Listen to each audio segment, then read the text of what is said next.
안녕하세요 여러분, 도쿄함익주입니다. 최근 반도체 3배 레버리지인 이 SOXL이 하락하면서 벌써 14.87달러까지 떨어졌는데요. 오늘은 어떠한 이유에서 이렇게 SOXL이 속쓰리게 하는지 알아보도록 하겠습니다. 그럼 시작하겠습니다. 그리고 참고로 말씀드리자면 저는 방금 ET를 추매하였는데요. 자세한 매수 내역이라던가 매수에 대한 근거, 그리고 앞으로의 계획 등은 텔레그램을 통해 자세히 소통되고 있으니 혹시라도 하락장에 대한 대비를 함께 해나가면서 저희들과 함께 장투를 하고 싶으시다면 이 링크를 참조해 주시면 되겠습니다. 텔레그램에 대한 링크는 멤버십 게시판에서 찾아볼 수 있겠습니다.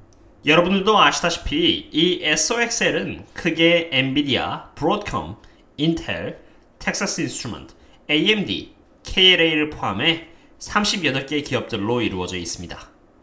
최근 엔비디아에서 제법 안타까운 실적, 그리고 우려스러운 가이던스를 보여주면서 안 그래도 고평가했던 기업이 더더욱 고평가가 된 점을 제외하고는 다른 기업들은 그렇게 나쁘지 않은 밸류에이션을 보여주고 있다고 생각합니다. 참고로 엔비디아의 경우 P 멀티플이 40인 상태이고 이러한 상태에서 2015년까지 약 25%의 연평균 성장률을 보여줄 것인 만큼 밸류에이션에 있어 큰 차이가 생겼기 때문에 40%에 가까운 수익을 포함해 2천만원 가까운 돈이 들어가 있었던 저로서는 더 나은 저평가 기업에 투자하고자 매도를 선택한 것입니다. 물론 매도 인증은 텔레그램 방해했고요. 그러나 이것은 어디까지나 입장 차이일 뿐입니다.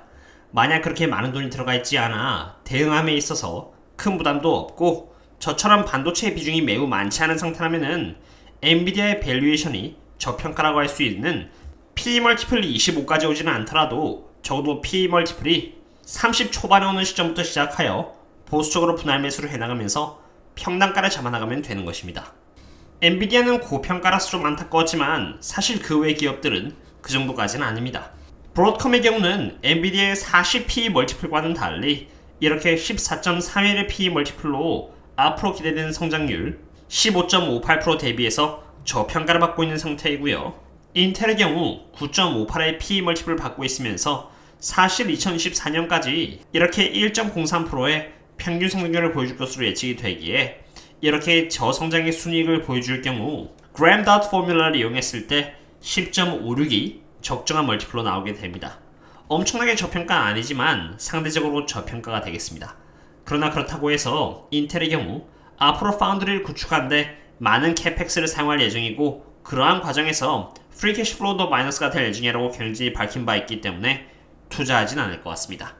텍사스 인스트루먼트의 경우 이렇게 18.49로 약간 고평가이긴 합니다만 15의 멀티플을 기준으로 봤을 때 15% 정도 고평가를 받고 있습니다. 그러나 그렇게 우려될 만한 밸류에이션은 아니라고 생각되고요.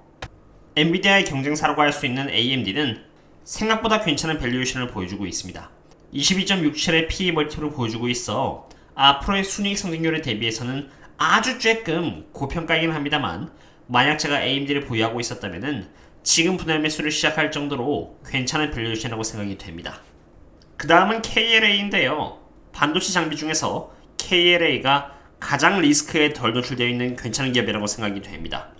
이 기업의 PE 멀티플은 15.95로 아주 쬐끔 고평가를 받고 있긴 합니다만 사실 적정 주가라고 해도 과언이 아니고요. 반도체 장비주를 갖고 싶다면 지금을 시작으로 분할 매수를 해나가면서 보유해 나가는 것 또한 나쁘지 않을 정도로 괜찮은 밸류에이션에 왔다고 생각이 됩니다.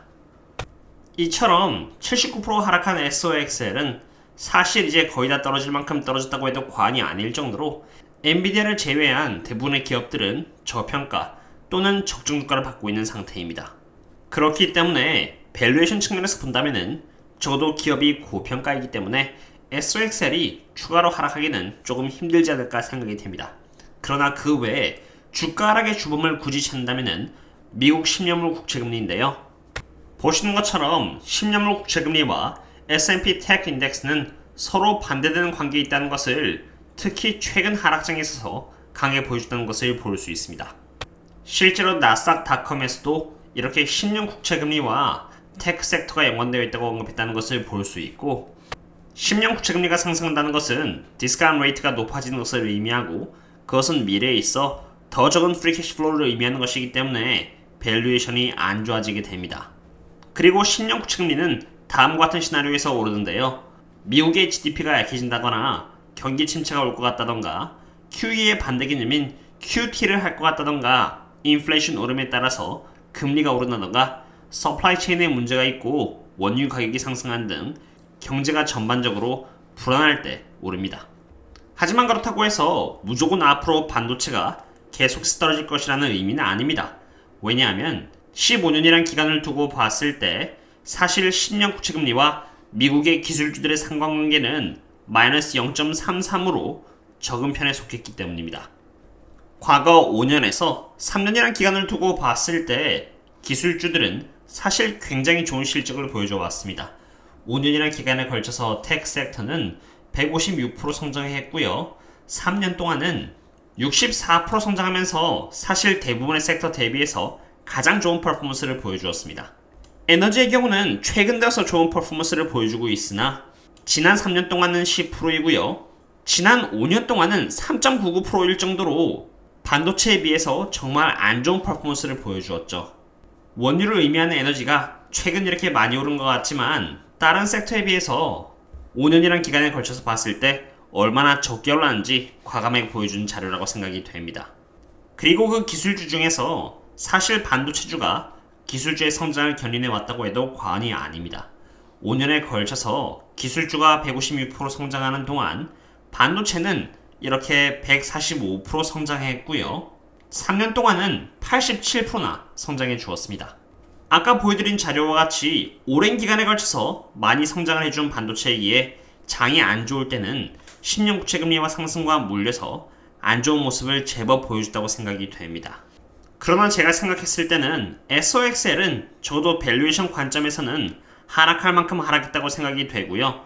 만약 앞으로 추가로 더 떨어진다면 그것은 10년 국채금리에 물려서 추가적으로 함께 하락하는 것이기에 장기 투자한다고 했을 때 외적인 리스크가 풀림에 따라서 다시 얼마든지 회복될 수 있다고 생각이 됩니다. 비록 여기 보여주는 바와 같이 악재가 만연합니다만 아까 그 악재 속에서도 가장 좋은 퍼포먼스를 앞으로 보여줄 섹터는 에너지라고 생각이 되고요. 에너지가 많이 올랐다고는 하지만 여기 보시는 것처럼 지난 5년 동안은 많이 오른 것도 아니기에 수요와 공급의 밸런스가 친환경 정책에 의해 무너져버린 유가는 앞으로도 고유가를 보여주면서 좋은 해칭의 역할을 할 것이라고 생각이 됩니다. 참고로 대부분의 원유 기업들의 break-even price는 35달러로 WTI의 원유 가격이 70달러 이상을 유지해준다면 2배 이상의 수익을 낼 수 있는 것이고요. 자세한 내용은 시간 관계상 텔레그램에서 계속 업데이트를 드리도록 하겠습니다. 오늘의 분석은 여기까지 하도록 하겠고요. 그럼 다음에 또 다른 분석과 함께 찾아뵙도록 하겠습니다. 그럼 다음에 또 만나요. See you later.